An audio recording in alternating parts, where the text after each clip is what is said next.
From the insane handles that got him nicknamed the ankle breaker to a possible partnership with King James, here's why Kyrie Irving's feared by other players. I've got to start with what sets Kyrie apart from the rest, and that's his incredible ball handling skills. He's got this unique low dribble technique that's like pure magic. Unlike those high dribbles that are all flashy and easy to steal, Irving keeps that ball hugging the ground, and it's a nightmare for defenders trying to get a hand on it. With that low dribble, Irving glides past defenders like they're not even there, as smooth as butter. He's got this amazing control over the ball, and he knows how to use it to his advantage, navigating through tight spaces, finding gaps in defenses, and he creates scoring opportunities like it's nobody's business. His low dribble adds a whole new level of unpredictability to his game, and defenders never know what he's going to do next. They're left scratching their heads, trying to anticipate his moves, but he's always one step ahead. I'm talking hose crossovers, spins, hesitations, you name it, he's got them all. It's like he's playing mind games with the defenders and they can't keep up. He manipulates those poor defenders with his handles, keeps them on a string, makes them lean one way, and then, bam, he's gone in the opposite direction. It's like he's toying with them. Even the big dogs in the league like Curry, Thompson, and LeBron have all been left looking clueless as they try to stop Irving's dribbling wizardry. Add his extreme speed and agility to that wizardry, and you're officially dead meat in front of him. Sure, he may not be the biggest or strongest guy out there, but when it comes to his movement on the court, he's a total beast. And that's not all. Kyrie has the ability to change directions on a dime. I mean, he can go left, right, spin, you name it, and defenders have a hard time keeping up with him as he dances his way through the defense. And when it comes to speed, Kyrie's got some serious wheels. He's like the Flash out there, zooming past defenders in the blink of an eye. One moment he's at the three-point line, and the next he's laying it in at the rim. But it's not just about speed and quickness for Kyrie. It's his body control that sets him apart. The guy can control his body in ways that seem impossible.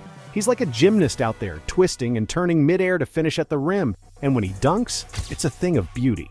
Just ask Brandon Knight, who had the unfortunate experience of being on the receiving end of one of Kyrie's monstrous dunks. And that brings me to my next point, Kyrie's shooting abilities. The dude can put up points from almost anywhere, and he does it with style.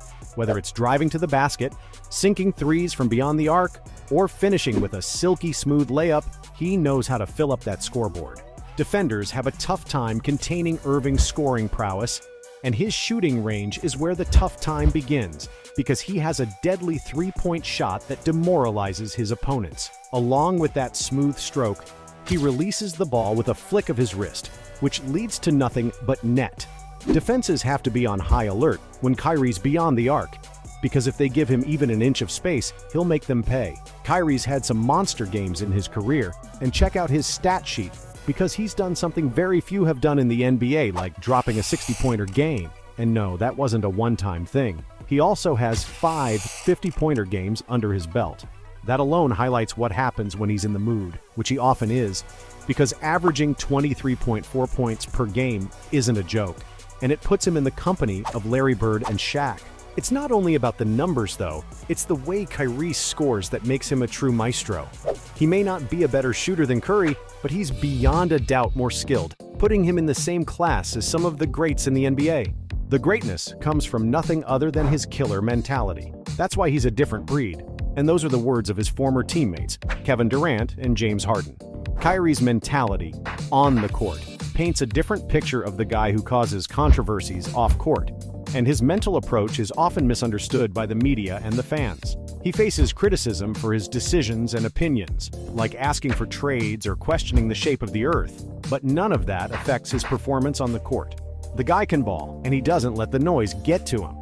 Look at his situation with the Mavericks in the 22-23 season. The media is quick to say he ruined another organization, but guess what? He's averaging 27.1 points for them, and that speaks for itself. Kyrie's mental game is on point, and that's why he's so successful. He's got this competitive fire burning inside him, and a drive to win that sets him apart. Don't forget he loved Kobe too, and that Mamba mentality's there to honor him every time he steps on the court.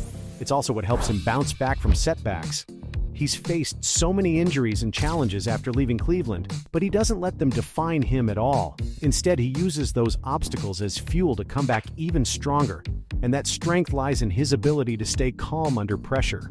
Because when the game is on the line, the pressure doesn't overwhelm him one bit. He stays cool and keeps delivering. He's known for his clutch performances, and you can always count on him to make the right moves when it matters most.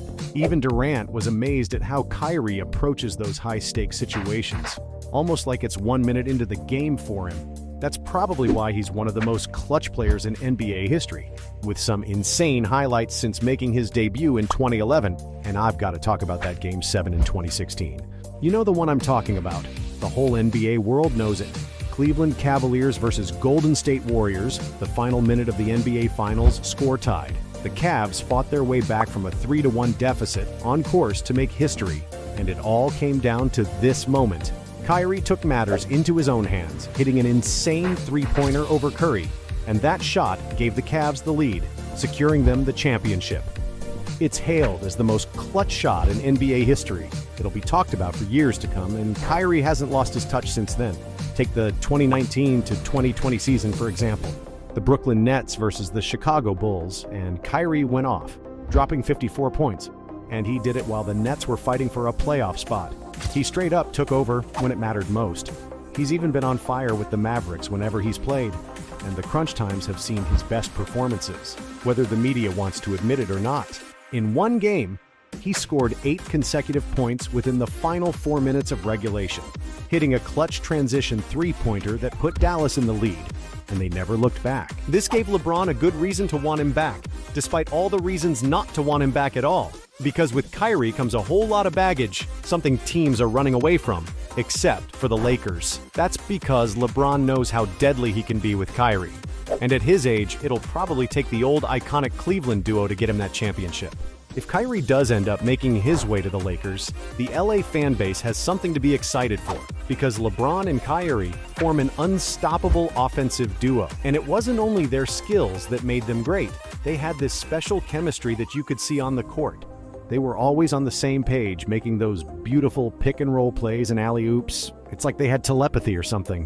One thing that made them even more dangerous is how they pushed each other to be better. LeBron's leadership and basketball IQ rubbed off on Kyrie, and Irving's scoring ability took some pressure off LeBron. King James had another guy he could count on to make big shots and take over games when needed. Some Lakers fans argue that Kyrie's best days are behind him, which could lead to another Russell Westbrook situation. They're not wrong for thinking that, but the reality is that the Lakers are weak, and the only way to avoid getting swept in a conference final again is by giving LeBron what he needs, and that's Kyrie. So, from a possible partnership with King James to the insane handles that got him nicknamed the ankle breaker. That's why Kyrie Irving's feared by other players.